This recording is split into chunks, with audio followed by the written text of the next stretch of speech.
Shalom, shalom. It's Falling on Shul. Welcome again to the Rock. As many questions, this one has to do with one of my favorite pastimes. It's something that we all should be doing, and something that I can say that I've gotten pretty damn good at, and that is growing food.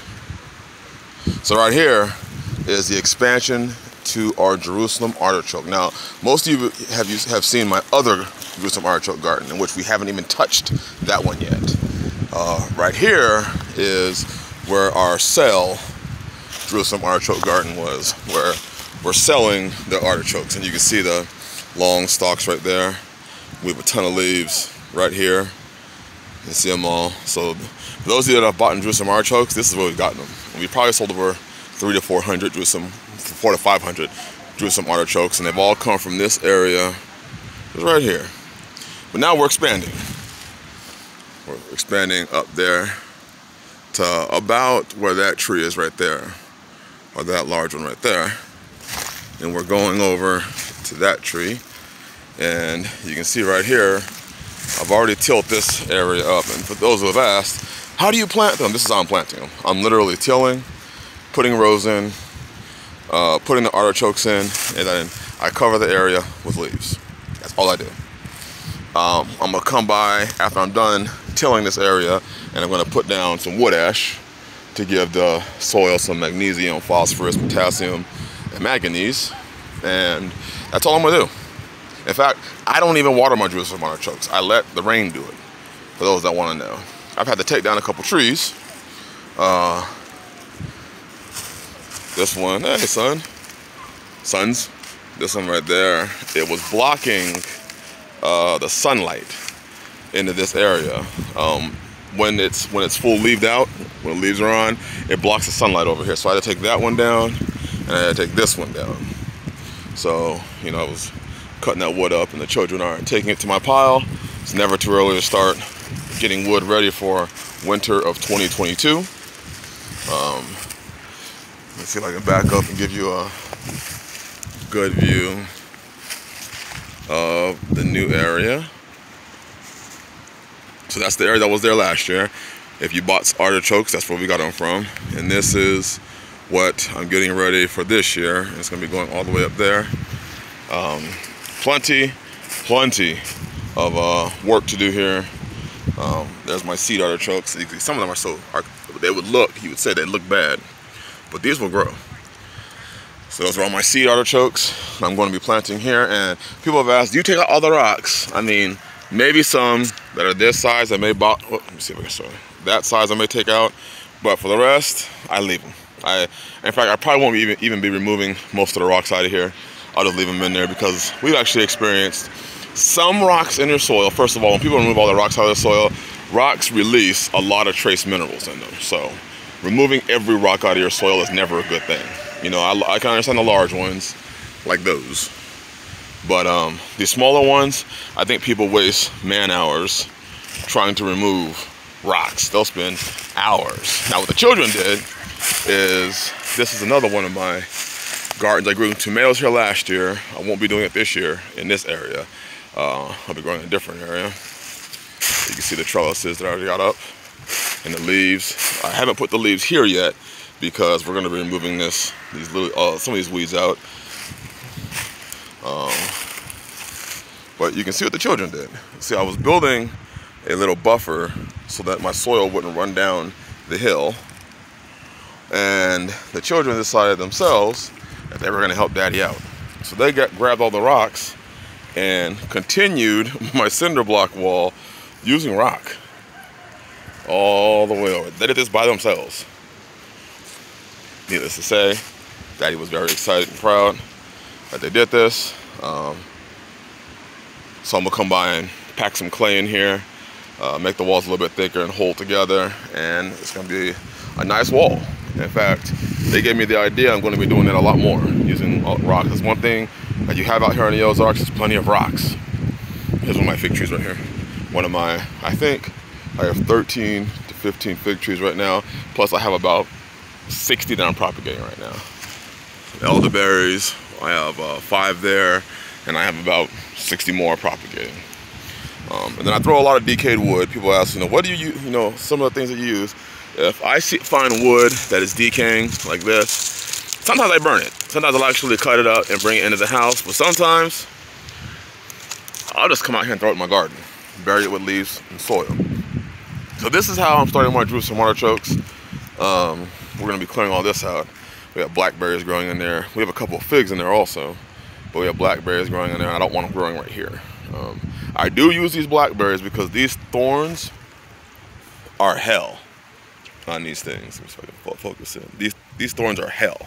They will go right through your jeans. So I'm actually using blackberries for one, food, but second, as a deterrent, as a way, just another way of preventing, you know, passageways on and around the property.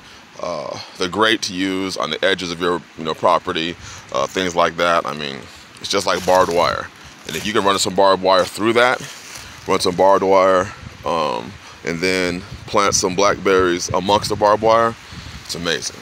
So this is the area I'm going to be using to plant more Jerusalem artichokes. This is probably twice the size of the area that we haven't even touched yet, where we're growing them. Haven't even touched those yet.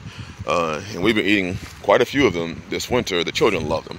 They bring them out of the soil, they skin them, and then they eat them. And they said that it's like a sweet treat. And it is. They are actually very sweet.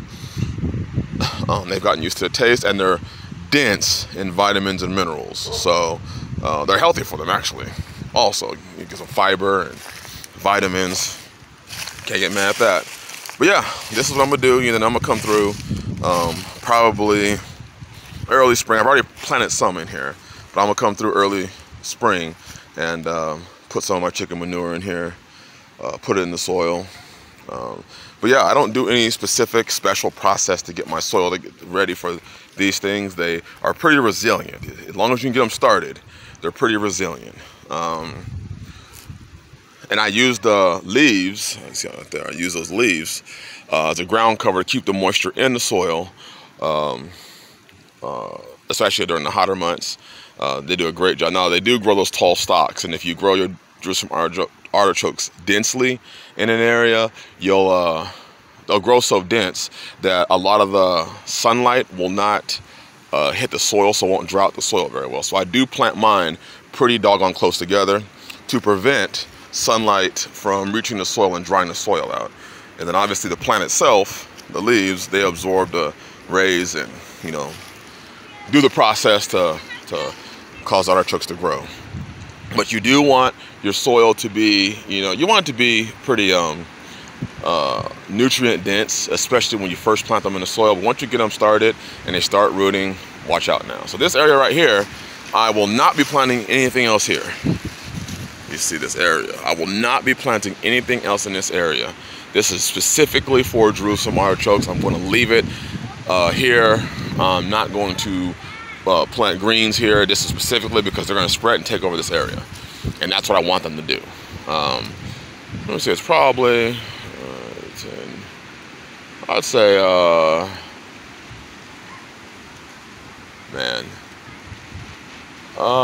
25, 30, 35 feet by 30 feet. So somewhere around there. I can't get the whole thing on picture, the size. Let's see if I can back up here. I'm gonna give you a full shot of what it's gonna look like. So that whole area from the block over to this tree, and then I'm gonna take that tree out, and then that tree down to here. So that's a nice size area. That's gonna be plenty of area when it takes over. It's gonna produce a lot of food, a lot of nutritious, what people may call prepper food, but this is a great food to grow. If you see my previous video of why it's my #1 food. By the way, I do have my 2nd, 3rd, 4th, and 5th food coming out. Just please be patient with me. But yeah, grow some Jerusalem artichokes. They do like sun, because they are technically part of the sunflower family. So they are going to want some sun. So you want to make sure that you're able to give them some adequate sun. That's why I'm taking down some trees to do so. But praise Yah. Praise Yah. being about that work, getting shit done. I hope you're doing it too. It's a nice, warmer day. It's 60-something degrees today. It's nice to be able to come out the house and get dirty, get work done, opposed to being in the house where it's cold. So hopefully this gives you some input on how I do it. Now, you may have to do it differently. You may have to make some adjustments, but this is how I grow my Jerusalem artichokes. And people were asking, how do you start yours? So this is it. This is it. No special thing, just wood ash, leaves, and chicken manure after I till it. Now, I did, my last garden, I did not till that one at all. And they took over and are doing perfectly fine. So if that was one of the ways you want to do it, you can. But for this one, I decided to till this one. So there's a little tiller, putting in that work. All right, bless y'all. Hope you're having a blessed day. Get at it. Shalom.